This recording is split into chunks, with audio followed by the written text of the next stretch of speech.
देखिए, आज हम लोग स्टार्ट करेंगे पाइथन के बारे में। पहली जो चीज़ है कि पाइथन के बारे में क्या क्या क्वेश्चन जो है कंप्यूटर इंस्ट्रक्टर में बन सकते हैं, उसी के अकॉर्डिंग जो है बुलेट हमने तैयार करे है। सबसे पहली चीज़ आपको ये ध्यान होना चाहिए कि पाइथन एक हाई लेवल लैंग्वेज है, मतलब जो third generation, fourth generation, fifth generation की लैंग्वेजेस होती है जैसे, और इसको हमें मशीनी लैंग्वेज में बदलना पड़ेगा। और मशीनी लैंग्वेज में बदलने के लिए हम लोग उपयोग लेते हैं किसका? इंटरप्रेटर का उपयोग लेते हैं। इसी तरह से फ्री ओपन सोर्स है। फ्री ओपन सोर्स का मतलब ये होता है कि आपके पास में जो भी आपका सॉफ्टवेयर है ओपन सोर्स, जैसे लिनक्स ओपन सोर्स है, इट मीन्स उसकी कोडिंग जो है वो आपके लिए अवेलेबल रहती है, आप उसमें चेंजेस कर सकते हैं और फ्रीली अवेलेबल है। इसी तरह से पाइथन एक केस सेंसिटिव लैंग्वेज है। केस सेंसिटिव का मतलब यही होता है कि जो चीज़ अपर केस में लिखी जाएगी वो अपर केस में लिखी जाएगी, जो चीज़ लोअर केस की है वो लोअर केस में लिखी जाएगी। उसके बाद में पाइथन जो है वो पोर्टेबल होती है, प्लेटफॉर्म इंडिपेंडेंट होती है। पोर्टेबल का मतलब होता है कि पाइथन के प्रोग्राम को आप कहीं पर भी रन कर सकते हैं। प्लेटफॉर्म इंडिपेंडेंट होती है, इसका मतलब क्या होता है? मतलब किसी भी ऑपरेटिंग सिस्टम पे आप इसे क्या कर सकते हैं? रन कर सकते हैं। पाइथन में एक सुविधा होती है कि इसमें प्री डिफाइंड फंक्शन होते हैं, इसीलिए पाइथन ज़्यादा चलती है, क्योंकि इनबिल्ट फंक्शन है, आपको कुछ भी करने की जरूरत नहीं है, सीधे आप उसको क्या कर सकते हैं? उपयोग ले सकते हैं। पाइथन आजकल वेब डेवलपमेंट में, वेबसाइट बनाने में उपयोग हो सकती है। एक क्वेश्चन ये बनता है कि एग्जीक्यूशन मोड पाइथन का कितने टाइप का होता है? तो आपको ध्यान होना चाहिए कि पाइथन में दो मोड होते हैं। एक जो मोड होता है वो इंटरेक्टिव मोड होता है, एक जो मोड होता है वो आपका स्क्रिप्ट मोड होता है। इंटरेक्टिव मोड का मीनिंग क्या होता है? इंटरेक्टिव मोड का मतलब आप सिंगल लाइन लिखते हैं और उसको क्या करते हैं? एग्जीक्यूट करते हैं। और इसी तरह से जो स्क्रिप्ट जो मोड होता है उसमें आप पूरा प्रोग्राम एक साथ लिखते हैं, उसको .py एक्सटेंशन से सेव करते हैं, फिर आप उसे क्या करते हैं? रन करते हैं। एक शब्द आया है आइडेंटिफायर। आइडेंटिफायर के बारे में बात को समझे। किसी का भी नाम, चाहे वेरिएबल का नाम है, फंक्शन का नाम है, क्लास का भी नाम है, किसी भी लैंग्वेज में आप लोग डिस्कस करते हैं तो आइडेंटिफायर यही होता है। इसका मतलब इसका नाम अल्फाबेट या अंडरस्कोर से शुरू होता है, डिजिट या नंबर से। किसी भी लैंग्वेज के अंदर डिजिट और नंबर से स्टार्ट नहीं होता। किसी भी लेंथ के हो सकते हैं। स्पेशल सिंबल जो है वो SYMBOL सिंबल का उपयोग नहीं लिए जाते, स्पेशल सिंबल यूज नहीं होते। कीवर्ड यूज नहीं ले सकते आप लोग, जो भी इनबिल्ट कीवर्ड है। पाइथन में कीवर्ड होते कितने? 35 कीवर्ड्स होते हैं। आपको सभी लैंग्वेज के लिए अलग अलग जो कीवर्ड्स है उनको याद करना पड़ेगा, नहीं तो एक नज़र आपको मारनी पड़ेगी, क्योंकि ऑब्जेक्टिव टाइप क्वेश्चन ऐसा बन जाता है MCQ कि इनमें से कौन सा कीवर्ड है, कौन सा कीवर्ड नहीं है। इसी प्रकार से एक शब्द होता है वेरिएबल। वेरिएबल क्या होता है? वेरिएबल होता है कि किसी भी प्रोग्राम के अंदर जिसकी वैल्यू प्रोग्राम में बदल सकती है उसे हम लोग क्या बोलते हैं? वेरिएबल कहते हैं। एक यूनिक आईडी अगर पूछी जाए तो वो वेरिएबल है। सबसे बड़ी बात, पाइथन में वेरिएबल ऑब्जेक्ट की तरह कार्य करता है। मतलब पाइथन में वेरिएबल का व्यवहार कैसा होता है? ऑब्जेक्ट की तरह होता है। और दूसरी बड़ी बात, ये इम्प्लीसिट होता है। इम्प्लीसिट का मतलब जैसी वैल्यू आप दोगे उसी प्रकार की वैल्यू मान लेगा। मतलब अगर आपने स्ट्रिंग असाइन कर रखी है और अगर आप उसको नंबर असाइन करोगे तो वो अपने आप को वेरिएबल नंबर मानना शुरू कर देगा। इसी प्रकार से कमेंट की अगर बात करते हैं तो हम लोग single line comment, multi line comment, अलग अलग तरह के कमेंट्स हम लोग दे सकते हैं। खोजा किसने है? कई क्वेश्चन ये मोस्टली पूछे हुए हैं। गुडो वॉन रोसम के द्वारा खोजा गया है। 20 फरवरी 1991 में इसको डेवलप किया गया था। अब अगला जो शब्द है वो है टोकन। क्या मानते हैं आप लोग? टोकन टोकन होता है सबसे छोटी जो यूनिट होती है किसी भी प्रोग्राम की, वो हमारी क्या कहलाती है? टोकन कहलाती है। किसी भी लैंग्वेज में आप लोग पढ़ेंगे तो टोकन का मीनिंग यही रहेगा। आफ्टर स्पेस या smallest unit is called token. Individual, इसको क्या बोला जाता है? इसको लेक्सिकल यूनिट भी कहते हैं, लेक्सिकल एलिमेंट भी कहते हैं।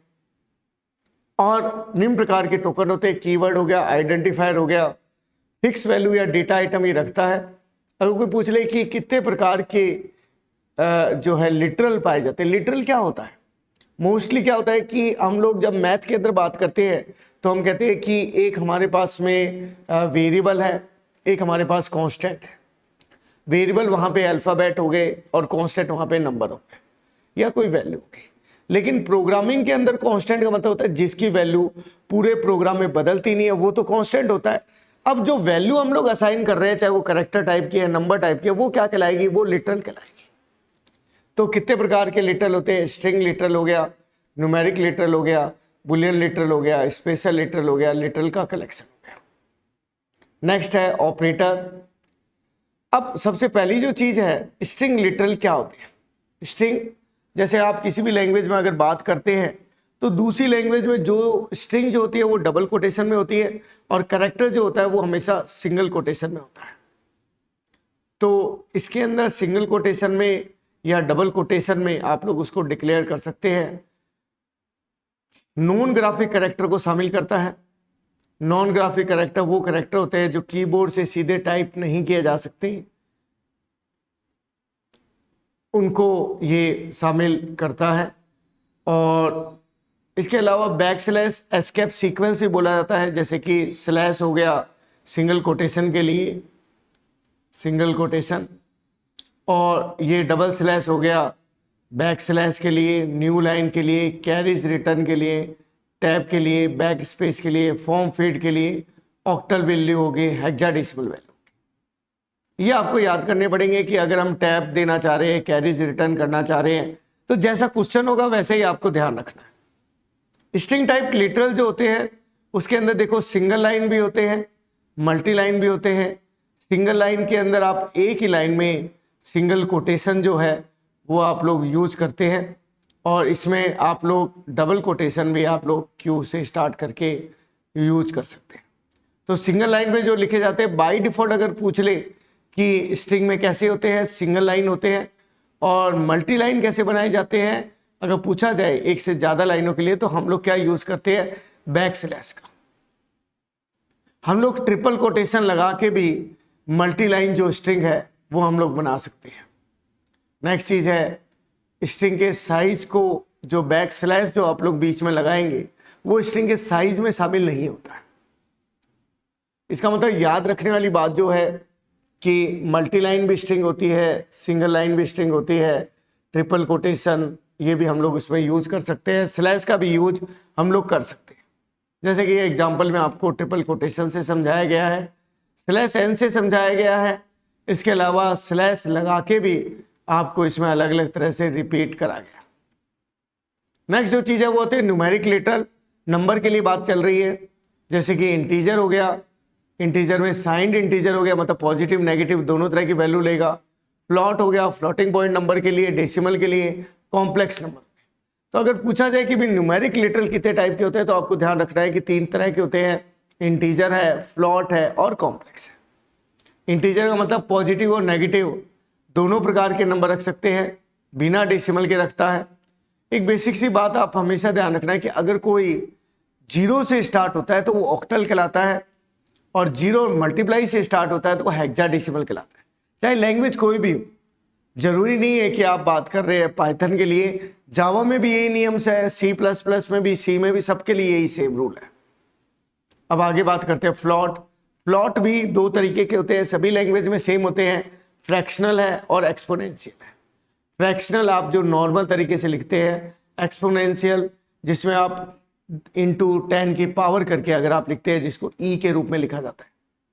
एक्सपोनेंशियल के कितने पार्ट होते हैं, तो आपको ध्यान होना चाहिए, एक मंटीसा होता है और एक एक्सपोनेंट होता है, यानी कि इसमें कोमा अलाउ नहीं होता है, मतलब आप अगर उसको डिक्लेयर करेंगे तो उसमें आप कोमा यूज नहीं करते। ये आप इस तरह से लिख सकते हैं, इंटू 10 करने के बराबर माना जाएगा, ई करके 2.3 लिख सकते हैं, लेकिन 2.3 पावर के अंदर 2.3 अलाउ नहीं है।